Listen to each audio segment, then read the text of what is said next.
avui us explicaré una mica del que va i unes quantes coses més. El llibre va de que un noi vol a una noia que porta ocells al cap i canta moltes cançonetes més o menys inventades. I que són uns amics seus i ell són un grup que és els Popu, que és popular-se.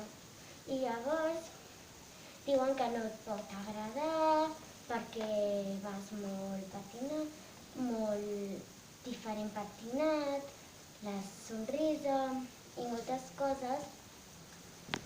I ell cada dia, quan torna a casa, no pot aixecar quasi els peus al terra i es sent cada cop més trist i no sap per què.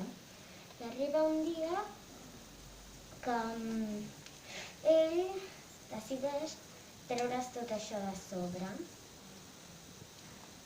i no us contaré el final. Llavors, jo el recomanaria molt perquè hi ha gent que fa cas als altres i no és ell mateix. I també són molt bonics els dibuixos i el llibre és de Raquel Díaz Redré. I espero que us hagi agradat. Gràcies.